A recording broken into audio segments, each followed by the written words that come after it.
శేషు గారు, ఓవరాల్ గా జాతీయ రాజకీయాలపై ఇప్పుడు జరిగిన సరే ఎవ్రీ ఎలక్షన్ ఈజ్ డిఫరెంట్. ఇప్పుడు ఇవాళ జరిగింది, మళ్ళీ 3 నెలల తర్వాత జరిగిన ఎలక్షన్స్ మీద ప్రభావం చూపించే అవకాశాలు కూడా తక్కువ ఉంటాయి. బట్ అగైన్ ఎలాంటి రాజకీయ పరిణామాలు మనం చూడొచ్చు జాతీయ స్థాయిలో ఈ కూటముల విషయంలో ఇలా?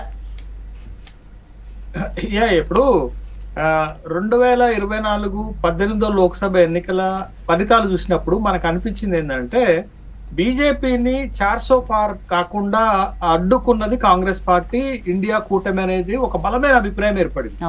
వాళ్ళు 450 లోక్సభ స్థానాలు సాధించకుండా ఆపటంతో పాటు కాంగ్రెస్ కూడా 100 లోక్సభ స్థానాలు గెలిచింది. ఇండియా కూటమి 230 లోక్సభ స్థానాలు గెలిచి ఒక బలమైన ఫ్లోర్ గా లోక్సభలో ఏర్పడింది. అది ఒక టెంపోని క్రియేట్ చేసింది భారతదేశంలో. ఇక భారతీయ జనతా పార్టీకి ఒక బలమైనటువంటి కూటమి వచ్చింది అనేది అదొకటైతే, రెండోది రాహుల్ గాంధీ దేశ ప్రతిపక్ష నేతగా ఎన్నికవటం వల్ల మోడీ వర్సెస్ రాహుల్ గాంధీ అనేటటువంటి ఒక అట్మాస్ఫియర్ లోక్సభ సెషన్స్ లో క్రియేట్ అయింది. బట్ ఆ టెంపోని కాంగ్రెస్ పార్టీ రాబోయే ఎన్నికల్లో కూడా కొనసాగిస్తుంది అని మేము అనుకున్నాం విశ్లేషకులుగా. దయాకర్ అన్న ఈ విషయాన్ని కూడా గమనించాలా. బట్ మేము కాంగ్రెస్ పైన పెట్టుకున్న ఎక్స్పెక్టేషన్స్ ఏంటంటే that should sustain and continue in coming state elections also అనుకుంటాం. బట్ మేజర్ గా హర్యానాలో దెబ్బతినేసరికి ఒక విధమైన ఫీలింగ్ వచ్చింది. ఇవాళ మేజర్ స్టేట్ మహారాష్ట్రలో దెబ్బతినేసరికి ఒక విధమైనటువంటి ఫీలింగ్ వస్తుంది. బట్ ఈ 2 ఫెయిల్యూర్స్ ఆ 2 విజయాలని కప్పేసింది. మీరు జార్ఖండ్ లో మంచి విజయమే సాధించారు, తర్వాత జమ్మూ అండ్ కాశ్మీర్ లో మంచి విజయం సాధించిన, బట్ ఈ 2 ఫెయిల్యూర్స్ ఆ 2 విజయాలని కమ్మేసింది. ప్లస్ ఆ రోజు 2024 18వ లోక్సభ ఎన్నికల్లో మీరు సాధించిన విజయం కూడా వెనకబడిపోతుందా అనేటటువంటి అభిప్రాయం వస్తున్నప్పుడు ప్రత్యామ్నాయమైనటువంటి అభిప్రాయం మళ్ళా భారతీయ జనతా పార్టీ వైపుకి రాజకీయాలు ఒరిగిపోతున్నాయా, ఆ సైడ్ అవుతున్నాయా అనేటటువంటి అభిప్రాయం ఎందుకు కలగకుండా ఉంటది? ఖచ్చితంగా కలుగుతుంది కదా. కాబట్టి ఇప్పుడు మనలాంటి ప్రజాస్వామిక దేశాల్లో ఒక బలమైనటువంటి అపోజిషన్ ఉండాలి అనేటటువంటి కోరుకుంటాం.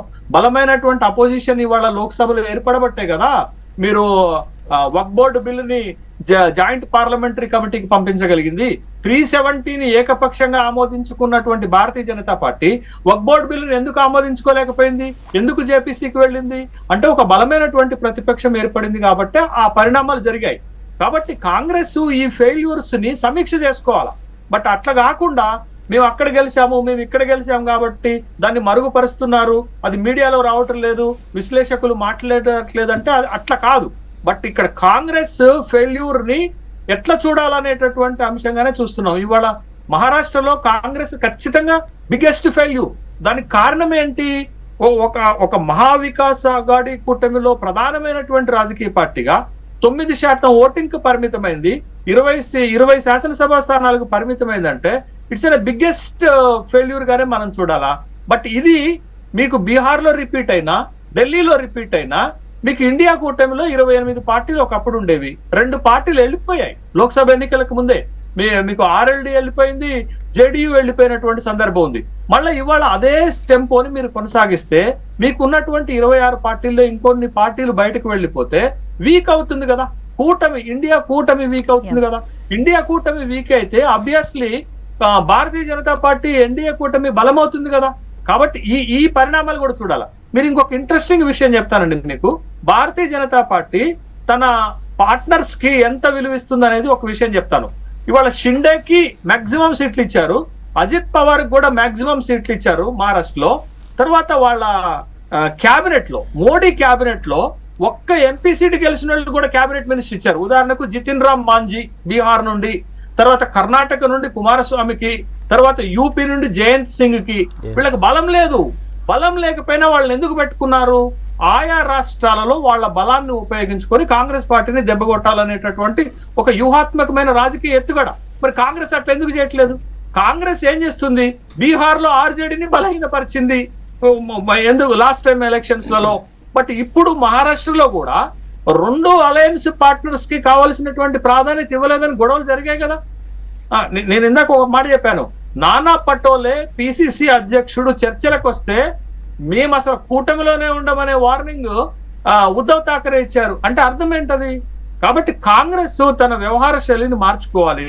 కాంగ్రెస్ తన కూటమిని బలోపేతం చేయాల్సిన అవసరం ఉంది.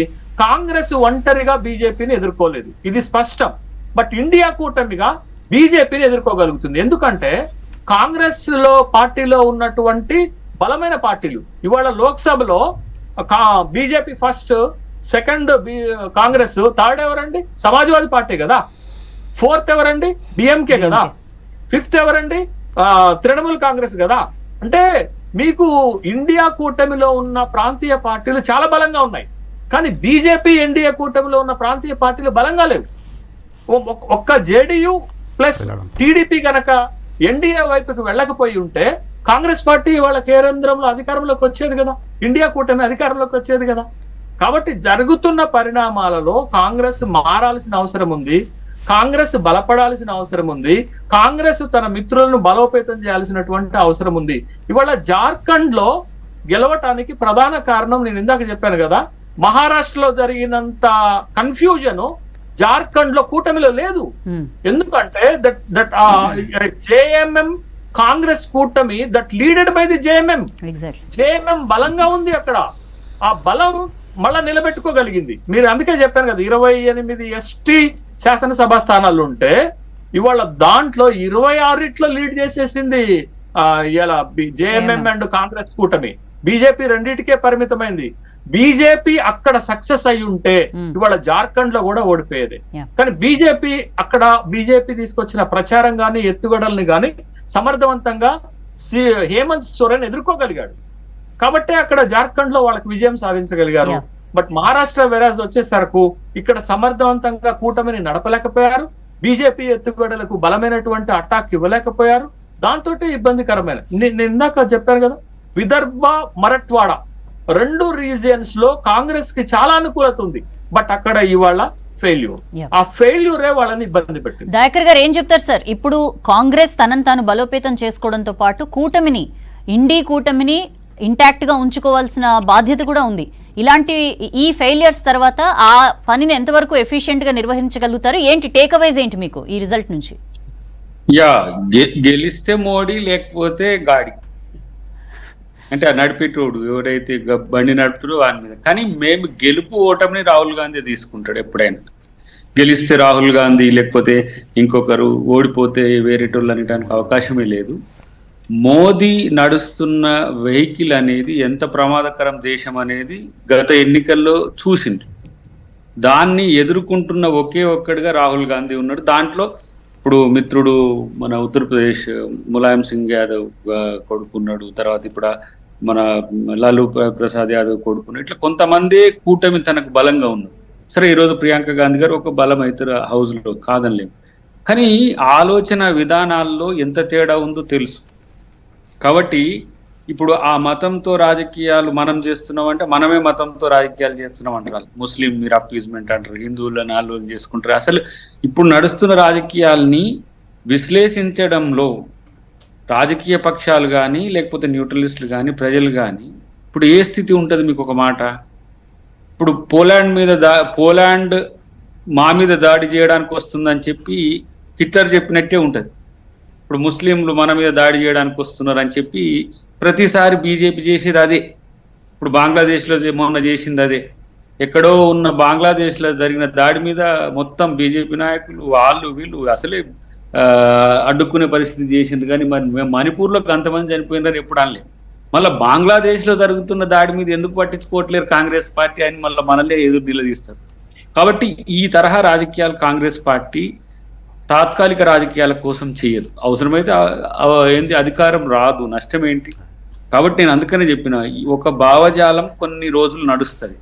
ఆ భావజాలాన్ని తిరస్కరించిన రోజు మోడీ అయినా ఇంకెవరైనా సరే దాన్ని మూల్యం చెల్లించుకోక తప్పదు.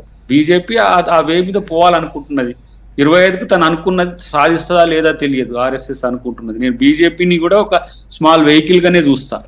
తను అనుకుంటున్న దాన్ని హెడ్గేవర్ గారు కానీ, లేకపోతే గోల్వాల్కర్ గారి లక్ష్యం ఏంటి? దేశాన్ని హిందూ దేశంగానే మార్చుతాం, ఈ దేశంలో అధ్యక్ష తరహా పరిపాలనే ఉండాలి, ఈ దేశంలో ఏకమతాధిపత్యమే ఉండాలనే ఆలోచనతో వారు ఆ రోజు విభేదించారు కాంగ్రెస్ ఐడియాలజీని. కానీ భిన్నత్వంలో ఏకత్వం అనే నినాదంతో మేము పోయినాం. భిన్నత్వాన్ని ఛిద్రం చేసిండ్రు. ఇప్పుడు ఏకత్వం వైపే నడిపే ప్రయత్నం చేస్తారు.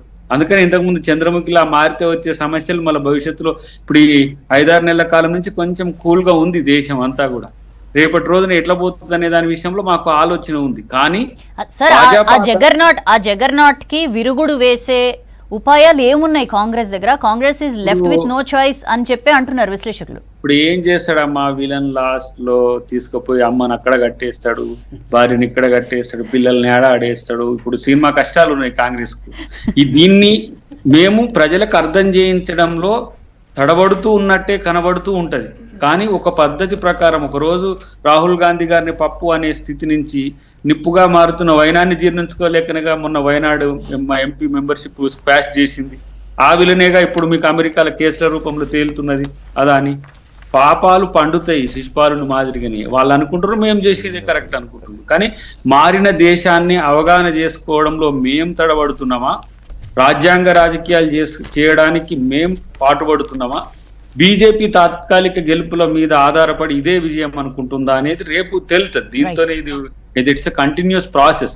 కాబట్టి ఎన్నికల ఎత్తుగడల్లో భాగంగా మైక్రో లెవెల్ పొలిటికల్ మేనేజ్మెంట్ చేసి ప్రజల్ని మార్ఫింగ్ చేసి ప్రజల ఐడియాలజీని మార్చో ఇట్లా చేయాలని కాంగ్రెస్ పార్టీ ఊహకు కూడా రాదు. ఎందుకంటే ఈ దేశానికి స్వాతంత్రం తెచ్చింది అనేది కాదు, ఈ దేశంలో ఇలాంటి రాజ్యాంగం ఉండాలని, ఇంత భిన్నత్వానికి ఒక రూపం ఉండాలని రాజ్యాంగం తెచ్చినాం. దాన్ని వాళ్ళు రెడ్ బుక్ అంటుండ్రు. అంటే వాళ్ళకి ప్రమాదకరం అదే అయింది. కాబట్టి నిజంగా కూడా రేపు రాజ్యాంగాన్ని అమలు చేయకపోతే మోడీ గారికి కూడా ప్రమాదం ఉంటుందనే అంశాన్ని తెలుసుకుంటే మంచిది.